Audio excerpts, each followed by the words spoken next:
The radio's Needy Children's Fund recently held their annual fundraising dinner at Le Meridien Pegasus. The event was well attended, and it was heartwarming to see so many persons showing their support for the RNCF and the work it does throughout the year in all regions. CEO of NCN and Chairman of RNCF, Mr. Mohammed Sattar, told patrons of the many ways in which their contributions are put to good use. The fund was started primarily to host Christmas parties for needy children.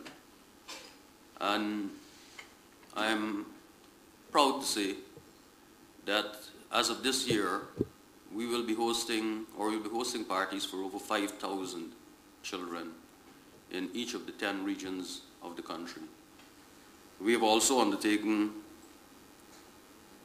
some innovative parties.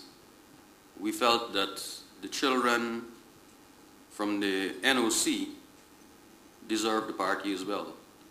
And this will be the third year that we will be going to the NOC, and in conjunction with the Ministry of Culture, Youth and Sport, we'll be hosting a party for those children.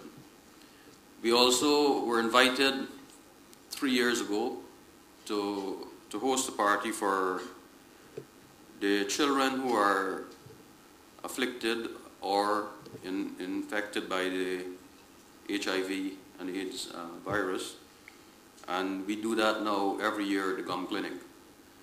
These are extra to the 10 that we do in the regions, and this year we would like to add to the ones that we normally do a party out in Letem, because the Ministry of Culture, Youth and Sport has offered to assist us in hosting a party in Letem, because they felt that the activities have got to be, we've got to reach out then to the further regions. So we've agreed this year to try and arrange to do a party in Letem.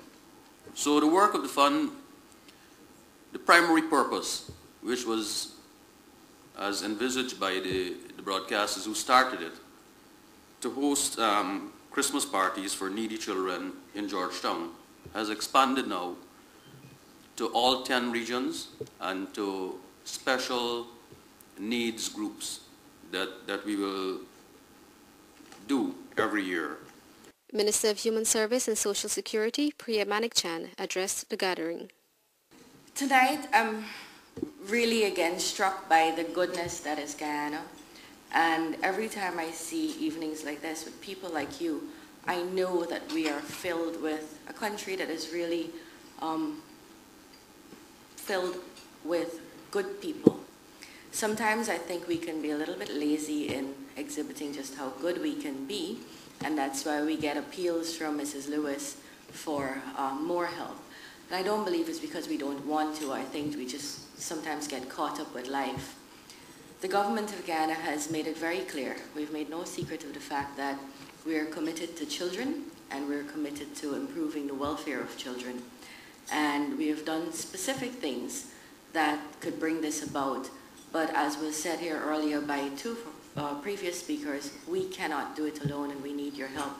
We need the help of RNCF, and we need the help of other NGOs and FBOs and CBOs, and we need your help individually.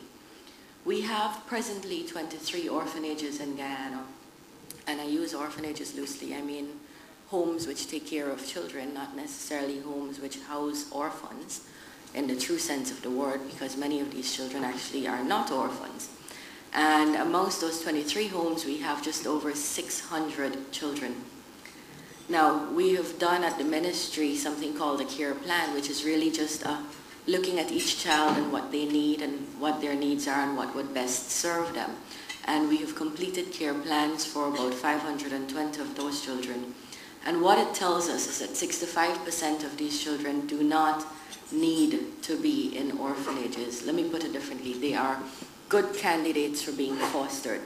Research around the world has shown that it is best for children to be in a home environment, and they will be the best that they can be if they're in a home environment as opposed to being institutionalized. So what we have is about 400 children who need to be fostered, 400 children who need families and homes to go to. Many of them, most of them under the age of 10. And it really, I perhaps will singing to the choir. You are here tonight and this dinner isn't free, but you have friends. And it really begs the question, if we have 200,000 homes, why we should have any problems with fostering 400 children. So we are going to actively engage you in the coming year in 2009, and I have a goal set for myself that we will get all of these children fostered so that we can make all of these 400 children be the best they can be. I can't do this alone. The government of Canada cannot do this alone. We need your help. We need you to open your hearts. We need you to open your homes. And together, we can ensure that these children have the kind of chance that would make them become citizens that would help our country that we all love develop better.